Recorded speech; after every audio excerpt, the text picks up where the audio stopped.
Hey guys, I'm here, yeah, back with another video and another tablet. Now this is the Lenovo TAB4 8 Plus, which is not a new tablet in the market, but the most important question is it still worth it? Now in my opinion, yes, but to try and find out why, let's take a better look at it. Now starting with the very quick unboxing experience, as always, we will find the Lenovo TAB4 8 Plus, a charger and USB-C cable for charging and data, of course, then the usual documentation that includes a user guide, warranty and stickers. Now looking at the design of this tablet, first of all, it is an 8-inch tablet, which is really cool, especially for those that enjoy smaller tablets. Now one of my favorite formats is the 9.7, but this one in particular, especially for those of you that want something more on the mobility side and love gaming, which we will talk in just a few moments, this first form factor, it's really great. Then in terms of design, what I can say is that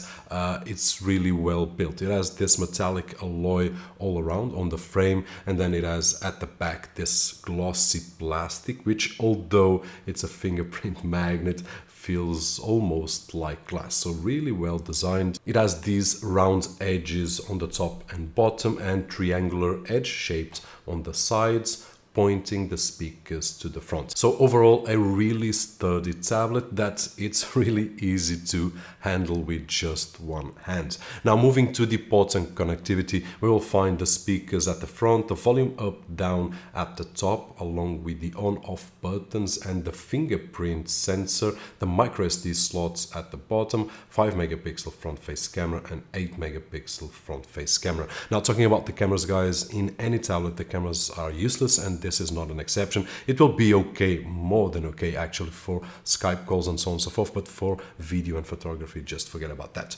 Now one of the things that we won't forget about that is the fingerprint sensor right over here, which is really fast and very accurate. And I did a lot of tests both off camera and on camera so that you guys could see. We will have two ways of unlocking this tablet with the fingerprint, one of which is just to press to wake up the screen and then gently put our finger on top of the sensor and it will open the screen so that we can use the tablet, and the other is just to press the fingerprint sensor really gently and wait for it to wake up, which is quick. We will not wait for it, it will be quick. I did record a few tests so that you guys have a better idea, some shots, close-up shots, so that you could see that it recognizes really fast. It also will not be fooled with other fingers. As you can see, I did also test out with fingers that were not registered, and the tablet just works fast.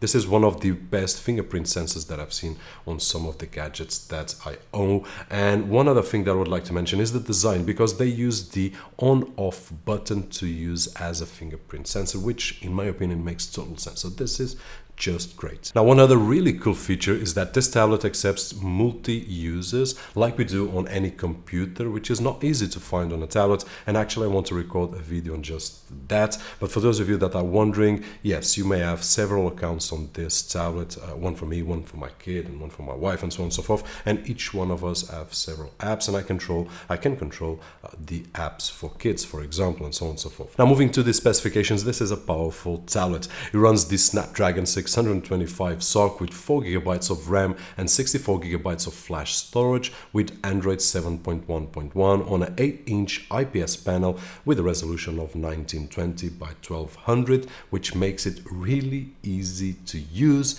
and a pleasure to use, especially with one hand, as I said a few moments ago. Now in terms of benchmarks, guys, there are two benchmarks that I would like to share with you with great emphasis, one of which is the disk speed test, as you guys can see by some images as well. It has 197 megabytes per second on reads and 152 megabytes per second on writes. And you guys will notice this when you are using the tablet, because any app that we open and close, it's really, really fast. Now, if we compare this to other tablets that I own, the NVIDIA Shield, for example, has half the speed of the storage available on this one. And this one is actually faster than the Mi Pad 3 that we have seen on the past. And we are talking about high-end tablets right over here. So this one is the fastest. One other thing really important is the Wi-Fi connectivity. As you guys can see as well, takes advantage of the maximum connectivity that I have. This moment 200 megabits per second on download and 20 on upload, which makes this tablet okay, or more than okay, to stream everything, as we will have the chance to see.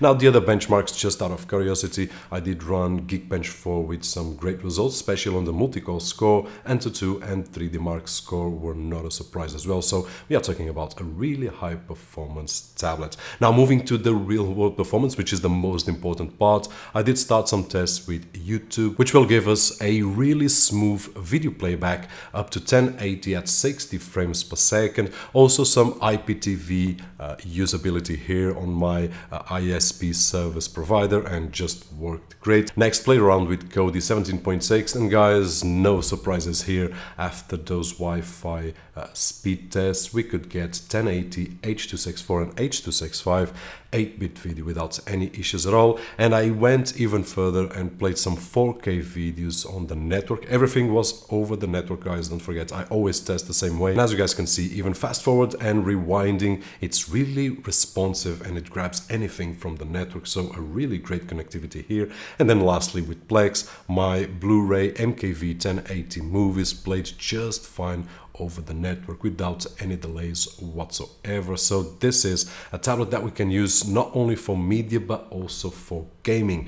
Now, I do believe that this tablet is almost designed for gaming, and I started my test with the Android, and what I can say is that it is a pleasure to use it with just the hands. Now, you guys know that I do prefer gamepads, but in this particular case, on an 8-inch display such as this one, I didn't bother at all playing with the hands. Of course, I did also plug one of my gamepads, in this particular case the iPega 1923, which is one of those that I love to use on this kind of device, and I will leave some links down below for some videos that I made in the past regarding gamepads so that you can see some comparisons.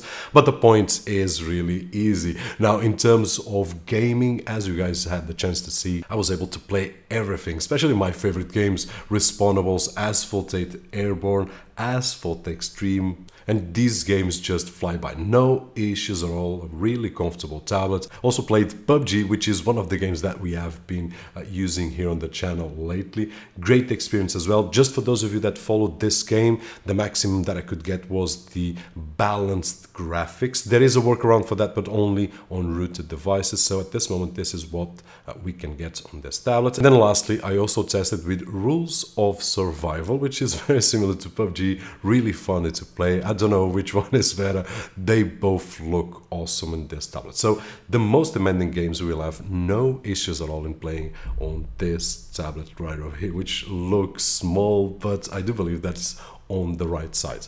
Now, moving on to the last test, which was the game streaming capabilities, and here I've got mixed feelings, not about the tablet but the services available to do so. I did start with Steam Link Beta app, which did not work great at this time, and although it's one of my favorite apps at the moment, unfortunately it did not work very well here on the tablet. Now, this is a beta version of the app, so we are to be expected this kind of issues. I then moved to Kino Console, which is not my favorite app, guys, but I'm using an AMD GPU on my main computer right now, so I did use Kino Console and the experience was just flawless. Not the best that we can get, because if we use Moonlight with an NVIDIA GPU, we will have the best results possible. But at this moment, the setup that I've got with this streaming setup for any Android device, this was the best that I could get. So in terms of results, I was getting, and I'm sure that you are watching already some images on screen, I was getting 1920 by 1080 at 30 frames per second.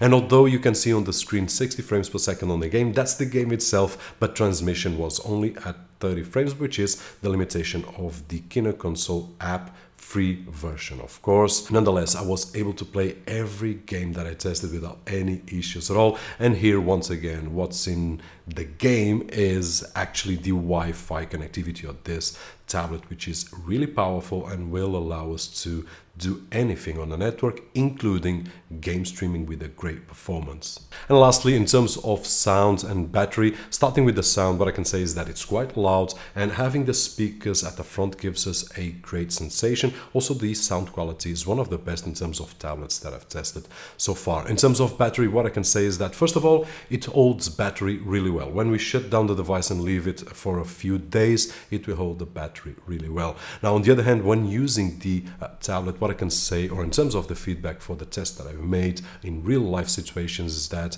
it also holds the tablet or the battery really well on the tablet, especially when we're using strong applications or applications that demand really well from the tablet. And I would say that we will be comfortable from 5 to 7 hours of demanding apps, and even a full day if we are using just light apps to watch video or to browse the internet and so on and so forth. So a really great tablet in terms of battery, because the battery is not huge but holds really well. And that's about it, guys. Hope that you enjoyed this video, and if you did so, don't forget that usual thumbs up. My name is Roberto George, and as always, I'll see you guys on the next one.